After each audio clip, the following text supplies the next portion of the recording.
everybody, Dr. Scott Keller from Synergy Chiropractic in my garage again today. We're going to switch gears a little bit. We've been focusing on the front side of the hip to release those hip flexors, the capsule of the front of the hip. We're going to move to the back side.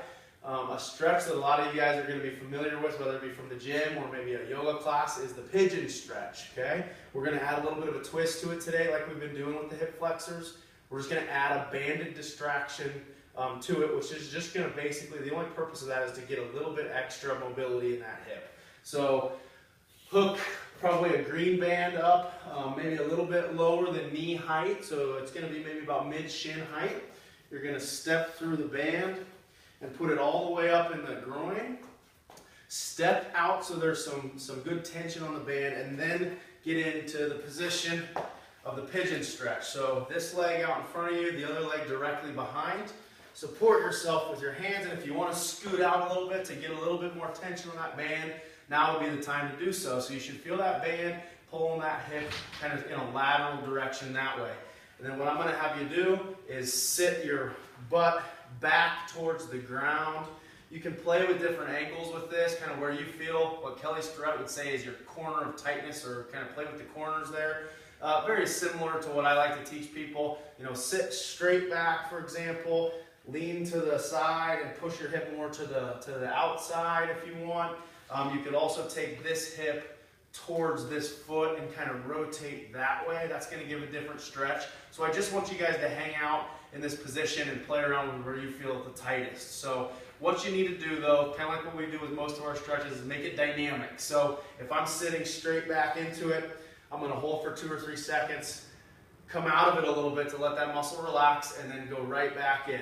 Okay, and I'm going to do up to about 10 repetitions of that if that's the direction I want to go. If I want to go laterally, I'm going to pull just like that, in and out for some repetitions. Okay, so that's the mobility for the day. It's just going to take you, a minute or so per side. Okay, stability exercise for the day. If you guys haven't noticed, I like the dead bug position. So I just feel like that position, if you can really get it down, is just really going to turn on your core, your shoulders, even if you do some different motions like we've been doing the overhead resistance, and it's just going to make your midline that much more stable going into a workout. So these are great things to do to warm up for a workout. Today we're going to use a lighter band. So this band I have is green, but at the gym, like a purple or an orange band would be good. You can hook it, once again, about knee height, hip height, kind of somewhere in there. What you're going to do on this one is face away from where the attachment is, okay? And grab or wrap your hand around the band. Get so there's a little bit of resistance and your arm is straight up above your chest. Get into the dead bug position. So if you remember, 90 degrees, 90 degrees, 90 in the ankle, and we're kind of in that squat width with our knees, okay? And I'm going to just pull this straight down this way as I move that opposite leg. So it's going to look like this. Hold and breathe. Back up nice and slow and controlled. And then I might even go to this leg, just to give a little variability there.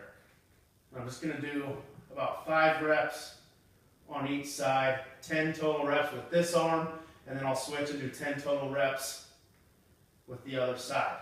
Okay? So just like the past, our lower back is staying flat to the ground.